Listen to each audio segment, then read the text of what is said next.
Ratusan santri yang berebut menuruni tangga akhirnya membuat beberapa dari mereka jatuh, terinjak-injak, tertindih, bahkan jatuh dari atas dan meninggal seketika. Ketakutan yang menjadi kepanikan seketika menjadi duka.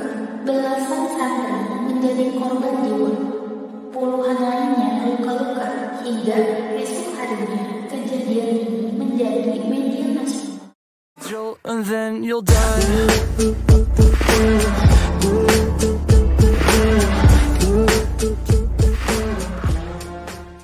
Assalamualaikum warahmatullahi wabarakatuh. Kembali lagi bersama aku Min Channel. Di video kali ini aku akan ngebahas tentang kisah horor pesantren, jeritan di tengah pengajian. Oke guys, langsung aja kita menuju ceritanya. Ada yang lupa. Jangan lupa tonton sampai habis ya, dan di subscribe biasa. Oke, langsung aja. Kisah horor pesantren, jeritan di tengah pengajian. Saya tidak akan menceritakan secara akurat, dan mohon bagi yang mengetahui peristiwa ini tidak memberikan petunjuk apapun, karena hal ini menyangkut nama baik pesantren. Kisah ini terjadi di salah satu pesantren di Jawa Timur pada dekade 90-an. Sebuah kisah kelam yang tertutup rapat oleh para korban dan orang-orang yang mengetahuinya. Saya akan ceritakan dari sudut pandang saya karena membuat narasi seperti novel akan menyulitkan bagi saya. Saat itu, saya masih SD. Kegiatan rutin tiap sore adalah mengaji di madrasah diniyah di masjid kampung. Hari itu tidak seperti biasanya. Pak Ustadz membawa koran saat mengajar. Sebagai informasi, ini adalah harian surat kabar terbesar di Indonesia waktu itu. Selesai setoran, saya iseng meminjam koran Pak Ustadz. Dan saya langsung penasaran. Dan judulnya adalah Tawa Kuntilanak Meneror Pesantren. Bayangkan, sebuah media massa besar dengan etika jurnalistik di ujung tinggi menulis judul itu. Bagi generasi saya, tahun-tahun tersebut sangat lekat dengan kejadian aneh dan aura mistis yang menyengat. Saat itu, banyak harian, surat kabar, atau majalah yang memuat berita penuh misteri atau bernuansa mistis. Semisal majalah Hidayah yang mungkin banyak orang tahu. Isinya tidak jauh dari judul semacam pria bertato ditemukan tewas di pasar, atau warga desa menangkap babi ngepet, dan banyak lagi judul-judul aneh yang menjadi tren. Terlepas dari kondisi politik yang mulai panas, terlebih terjadi pertempuran gaib yang menentukan nasib Pak Harto. Demikian penjelasan orang-orang yang mengerti atau sosok tahu dengan perkara tak kasat mata saat itu. Kalau majalah atau harian-harian tersebut yang memuat berita ini, saya tidak akan heran. Tapi ini media nasional loh. Balik lagi ke cerita. Diberitakan ketika santri di pesantren tersebut sedang mengaji bada asar, terdengar suara tangisan seorang perempuan. Pada awalnya, suara tersebut terdengar jauh. Namun, lambat laun, suara itu semakin dekat. Bukan satu atau dua orang yang mendengarnya, tapi puluhan orang. Pesantren ini memang cukup besar. Jadi, santri yang belajar di sana berjumlah ratusan. Semua berkumpul di satu gedung saat mengaji. Hingga saat suara itu dekat sekali, seketika suara tangisan berubah menjadi jeritan perempuan yang menyakitkan telinga. Suara tersebut tidak terdengar dari satu arah, namun suaranya seperti orang yang menjerit di dekat telinga puluhan orang. Seketika, para santri sadar, ini bukan gangguan biasa dari bangsa jin yang biasa-biasa saja. Selanjutnya, kepanikan terjadi. Pada santri berhamburan keluar. Naasnya, kelas pengajian berada di lantai 2. Ratusan santri yang berebut menuruni tangga akhirnya membuat beberapa dari mereka jatuh, terinjak-injak, tertindih, bahkan jatuh dari atas dan meninggal seketika. Ketakutan yang menjadi kepanikan seketika menjadi duka. Belasan santri menjadi korban jiwa. Puluhan lainnya luka-luka hingga Esok harinya, kejadian ini menjadi media nasional. Cukup mengagetkan berita yang saya baca waktu itu. Dalam bayangan saya, sebuah pesantren tertentu memiliki benteng kokoh dan kiai yang sakti. Karena saya tahu membangun pesantren di masa lalu akan selalu membabat alas untuk membersihkan segala hal negatif di sekitarnya, baik nyata maupun gaib. Paling tidak, para penunggu akan bisa dijinakan dan tidak sampai mengganggu secara berlebihan. Beberapa tahun berlalu, dan saya mulai masuk pesantren di daerah saya sambil meneruskan sekolah tingkat SMP. Di sini, akhirnya saya berkenalan dengan seseorang yang mengetahui peristiwa tersebut dari gurunya yang ikut menangani masalah ini. Beliau seorang santri senior. Kisah ini pun secara tak sengaja terlontar. Saat itu kami berbincang mengenai jenis-jenis jin dan kelas-kelasnya. Hingga sampailah beliau mengisahkan ada beberapa jin yang memang terus melakukan tirakat untuk mendapatkan kesaktian lebih tinggi, seperti halnya manusia. Pada tingkatan tertentu, kesaktian mereka bahkan dapat mengantarkan mereka pada wujud transisi. Maksudnya, secara fisik mereka mendekati makhluk kasat mata seperti kita. Tidak hanya dapat menampakkan diri, mereka bahkan bisa kita sentuh. Wujud itu dapat mereka gunakan dalam waktu yang sangat lama. Bagi jin biasa, menampakkan diri mereka dalam 1 detik pun butuh tenaga besar. Hal ini karena alam mereka dan kita berbeda. Sama seperti manusia yang memasuki alam mereka dengan sengaja. Itu butuh tenaga ekstra dan kesaktian tinggi untuk menyesuaikan diri, terutama dimensi waktunya. Beliau menyebut golongan jin ini sebagai siluman, makhluk yang menjebak di antara kodrat gaib dan fisik.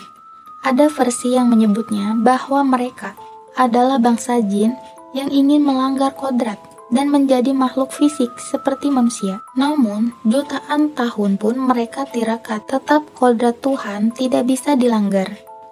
Bagaikan bagian buruknya jin sekelas siluman ini, apabila memiliki ilmu yang cukup tinggi, bisa mencelakakan manusia tanpa perantara apapun, baik dengan kehendak sendiri atau perjanjian dengan seseorang yang dipakai untuk ngirim. Skenario terburuknya, dia bisa membuat orang terbunuh. Dalam peristiwa ini, jin yang mengganggu tidak hanya merenggut 1 nyawa, tapi belasan sekaligus. Bukankah mereka meninggal karena jatuh dan terinjak dalam kepanikan? Banyak cara yang bisa dilakukan bangsa jin untuk mencelakakan manusia, mengganggu penglihatan orang yang berkendara, mengganggu pikiran orang, mengganggu orang sakit, hingga ada juga yang dibuat gila. Dalam kasus ini, jeritan yang terdengar di dekat telinga puluhan orang bukan hal yang main-main. Saya sendiri pernah mengalaminya di rumah. Dalam kondisi setengah sadar, setengah tidur, saya mendengar jeritan dari jauh yang lama-lama mendekat, dan akhirnya seperti orang yang berteriak pas di depan telinga. Nah, dalam kondisi terdapat ratusan santri yang mengaji, 1 atau 2 orang yang mendengarnya tak akan banyak berarti. Bahkan apabila ada 5 orang yang kesurupan sekaligus, tidak akan membuat kepanikan besar. Lain halnya jika puluhan orang mengalaminya, dan ini saya ulangi, dilakukan jin itu sendirian. Masih cukup panjang, termasuk misteri siapa pengirimnya. Jadi, saya pikir strateginya saat itu adalah membuat kepanikan besar dengan mempengaruhi pikiran orang-orang tertentu yang posisinya juga strategis dalam kerumunan santri. Bahkan, menurut cerita, sempat ada beberapa santri yang melihat wujudnya, sosok perempuan yang menyeramkan. Pasca kejadian pesantren diliburkan dan sebagian santri dipulangkan sampai keadaan tenang, peristiwa besar memang hanya terjadi sekali. Namun, jin pelakunya ternyata masih berdiam di dekat pesantren cukup lama. Pengusiran dengan metode biasa tidak berhasil. hingga akhirnya diadakan Istighotsah Kubro yang mengundang para kiai dari seluruh penjuru Jawa Timur yang dilakukan selama 40 hari. Guru dan teman-teman saya yang bercerita ini adalah salah satu yang ikut hadir. Sebenarnya proses pengusiran hanya berlangsung sehari aja. Namun, yang menjadi masalah adalah setiap kali diusir, jin ini tetap kembali. Hingga Istighosah 40 hari ini adalah untuk membangun benteng super kokoh supaya dia tidak bisa mendekat lagi. Sesudah peristiwa itu, banyak muncul misteri mengenai siapa yang mengirim makhluk sekuat itu. Apalagi tujuannya adalah pesantren. Sementara teori terkuat yang saya dan banyak orang yakini adalah peristiwa ini terkait dengan akhir masa kekuasaan Presiden Soeharto. Gejolak politik tahun 90-an memang mulai terasa di mana puncaknya adalah peristiwa Reformasi 98. Kasus aktivis hilang meningkat. Mayat pria bertato ditemukan hampir setiap hari. Gesekan antar golongan semakin sering terjadi dan masih banyak lainnya. Ditambah lagi, saat itu golongan Islam memang sedang sangat diawasi oleh pemerintah, terutama pasca tragedi Tanjung Priuk yang banyak mendapat kecaman. Ormas Islam NU juga mulai vokal mengkritik pemerintah. Tidak lupa juga eskalasi gerakan GAM di Aceh yang semakin meningkat. Partai PPP sebagai salah satu dari 3 partai yang ada juga semakin kencang memobilisasi massa dalam menyambut pemilu. Tragedi di Banjarmasin menjadi salah satu peristiwa bentrokan berdarah yang melibatkan pendukung PPP dan Golkar yang notabene partai penguasa. Hubungan dengan kejadian yang saya ceritakan ini adalah sebagai berikut. Kiai pesantren tersebut merupakan salah satu tokoh berpengaruh baik di NU maupun di PPP, sehingga banyak upaya menjatuhkan beliau, termasuk dengan cara metafisika. Hal ini juga masih bisa dikaitkan dengan peristiwa-peristiwa pasca reformasi di akhir 90-an hingga awal 2000-an. Masih teringat jelas peristiwa pembunuhan dukun santet Banyuwangi yang meluas menjadi teror ninja. Sasaran pembunuhan ini banyak merupakan tokoh NU. Ninja yang melakukan teror waktu itu bukan seperti ninja ala Konoha, tapi lebih seperti ninja dalam film Ninja Assassin. Sehabis maghrib, hampir tidak ada yang sama sekali aktivitas anak-anak di luar rumah.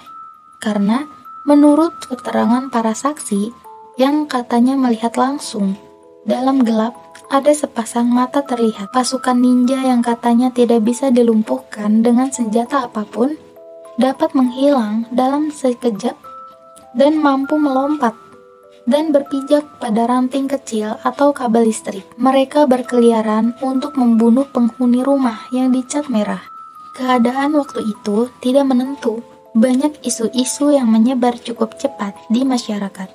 Di zaman di mana internet belum seperti sekarang, apalagi medsos. Tapi anehnya, isu cepat berkembang dan menyebar ke seluruh penjuru Nusantara. Isu-isu ini membuat keadaan tidak terkendali. Isu pemburu kepala untuk tumbal pembangunan membuat banyak orang yang mencari rumput, membawa karung dipukuli dan dibunuh. Isu penculikan anak membuat para gelandangan dan orang gila dihakimi massa. Yang paling aneh adalah isu Nyi Roro Kidul kehilangan selendangnya. Isu ini bahkan menyebar sampai Kalimantan berdasarkan penuturan teman saya di sini. Tapi, tidak semua isu hanya rekayasa. Setidaknya saya sendiri juga sadar ada kekuatan besar yang bertarung menentukan arah bangsa ini, baik secara politik atau goib. Kok jadi kemana-mana ya bacanya? Kembali lagi ke kisah awal. Pada akhirnya, setelah kondisi pesantren kondusif, para santri mulai datang kembali. Aktivitas mulai berjalan normal, dan perlahan peristiwa itu terkubur dalam-dalam. Saat ini, pesantren tersebut masih berdiri dengan megahnya dan semakin maju secara bidang pendidikan dan teknologi. Akhir kata, saya sampaikan jangan takut masuk atau memasukkan anak ke pesantren. Paling tidak, pesantren kilat saat Ramadan. Banyak pengalaman berharga yang bisa didapatkan dalam kehidupan pesantren. Dalam bidang keilmuan, pendidikan Islam, di pesantren sangat baik. Ilmu agama dalam pendidikan pesantren memiliki sanad atau garis keilmuan yang jelas dan terarah dari para ulama-ulama dulu. Jadi, tidak ada menafsir Al-Quran atau hadis sehingga menjadi radikal atau liberal. Sekian dari saya. Semoga kita semua dalam lindungan Tuhan. Sebagai tambahan, tahun 90-an hingga awal 2000-an, banyak sekali peristiwa bersejarah dengan nuansa mistis. Kalau ada yang dengar atau baca, mohon berbagi cerita supaya saya bisa mengingatnya juga. Kalau ingat, saya bisa tambahkan dari sudut pandang saya.